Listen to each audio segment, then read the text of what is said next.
Hello again. So today I am going to be reviewing this foundation right here, and this is the Anastasia Beverly Hills Luminous Foundation, and I am going to be trying it out in the shade 210N. Let me see if I can focus that. It doesn't want to focus. It's like reflective, so it's hard for it to like focus. So on the side of the box, it says that it's vegan, gluten-free, alcohol-free, clinically tested, dermatologist tested, ophthalmologist tested, non-comedogenic, suitable for sensitive skin, long wearing, and that there's no flashback. On the back, it says a medium coverage foundation with luminous natural finish. So it says foundation on the side, like in really big letters. And yeah, I am trying out the color, the shade 210, because I tried out another shade, and I am gonna put that video that I thought, according to the website, that's what it was gonna be for me, and it came out to be a little bit too dark, like actually like a few shades too dark. And it's interesting because that's usually what I get, like that's the type of shade that I get. I feel like it was like the right undertone but not the correct shade.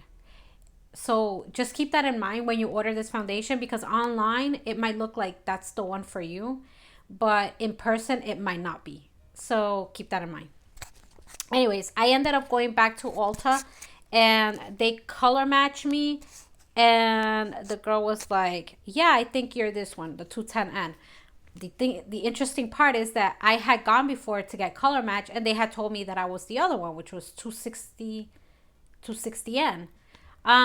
So now they told me I'm 210.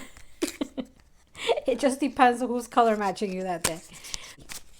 Anyways, this is what it looks like, the actual bottle. It brings a lot of product. It's 30 mLs or 1 ounce. You know, I really hate when I get color matched and then like I get home and realize it's completely off, just because I have to return something or I have to exchange it and they're gonna throw out that product, and I just think it's so wasteful, and I really hate that. But you know, that's the reason why I want to get color match, so I don't have to like go through that. And you know, for this expensive foundation, like the normal price is $38. Yeah, I'm not gonna keep it if it doesn't work for me. All right, so I put it on my hand, and you can see that it's a little bit runny, but it's not like completely runny. It does not feel like a cream. It feels like very liquidy, but it's like somewhere in between because it's not running down my hand. So I'm gonna dab it on my face, and then I am going to be using a foundation brush to apply it. Okay.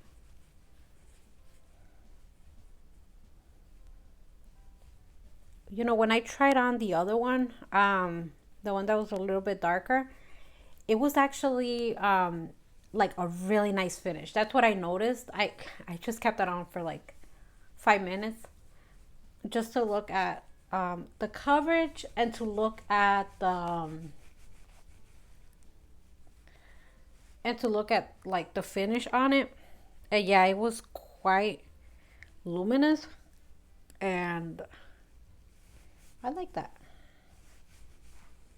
This looks a little too light. The interesting thing is that I like at the store I tried out the 240, the 270, the 260. The other ones in between were different undertone. And even this one that's supposed to be a neutral, it's very yellow. I don't think that it's bad, because I do feel like I have some yellow. It's like I'm like a mix of things. I'm like a mix of yellow and like pink. Like if you can see my neck area, like right here it's a little more yellow, but then over here it's like very pink, and it's like darker over here. I don't know why it's so dark over here. I actually use like a loofah thinking like, oh, maybe it's dirty, but it's not, because I I used the loofah and it's still not coming off. I used it several times. It's not dirty. Like, That's just how it is. Okay, so this foundation shade actually matches me really well. I'm actually pretty pleased with it. Okay, so what I'm gonna do is that I am going to add a little bit more wherever I feel like I need like more foundation, like around right here, like on the corners of my mouth, because I have hyperpigmentation there. And I will use a concealer for my under eye, so I'm not gonna put any more on that area because I don't want it to crease. So in the reviews on the Ulta website, I was noticing that some people were saying that it didn't last long, and so I'm gonna keep an eye out for that. Also, some people were saying that it was giving them breakouts. Other people were saying that the lasting qualities of it, that they weren't that good, that it was transferring really bad, that it was giving them breakouts, or that it was reacting to their skin like not in a good way, kind of like an allergic reaction. So I am going to be like testing for all of that, and I'm actually going to I'm gonna be trying to use it like every day, because this is like the first time that I use it. So I am going to be like trying it out every day for like the next few days, just to see if it eventually like reacts to my skin. I don't want to just give it like a day or two, you know. I want to give it like a few more days, like maybe for a week, before I give you like my final thoughts on it. And also, if it transfers, I am going to check that. I mean, most of my foundations transfer like on the mask, but what I do is like I put on setting spray, and that really helps. So I'm gonna do the rest of my makeup and I'll be back. All right, so I am done with the rest of my makeup. So far it's looking pretty good, and I mean, I just put it on, so it applied really nicely. I did it with a brush, and it looks basically like flawless. Even in person, it's looking really nice. It's not looking cakey, and it's not clinging on to any dry patches. By the way, my skin is like normal to dry. That's what my skin is like. Some foundations will make me a little bit oily on my forehead at the end of the day, because when I'm not wearing any makeup, I'm not oily at the end of the day. So we'll see how this one looks later on. So I am here in the car, so if you hear weird noises, it's because my car has a problem with the motor mounts. Okay, so this is what the makeup is looking like, and I feel like it is very, it looks very like filtered. Like my face looks like filtered, so that's nice. But at the same time, like in person, it does look like I'm wearing makeup. Like it looks like I have a thick coat of makeup on, although it doesn't look cakey at all. In this area right here, like in my hyperpigmentation, you can tell that it's not doing such a great job at covering it, and it is a little bit like ashy. It looks a little bit dry.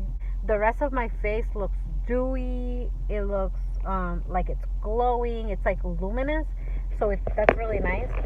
But that area right here, it just isn't looking so well. But since when I go out, I'm wearing a mask, it doesn't really matter. Anyways, what I have noticed is that I've been wearing this for the past few days, and honestly, like there's not a lot of transfer, because you can see this is my mask right here, and you can see the back of it. This is not the makeup though, this is like probably food, but you can see that my mask doesn't look bad at all. Like this doesn't look bad at all. Barely, you could barely tell that there was a little bit of transfer, but it's minimal. I really like it. It's medium coverage. It's not full coverage whatsoever. This is medium coverage, and it looks luminous, It looks youthful. It's very pretty. So yeah, I do recommend it. So it hasn't given me an allergic reaction. So yeah, I give it a thumbs up.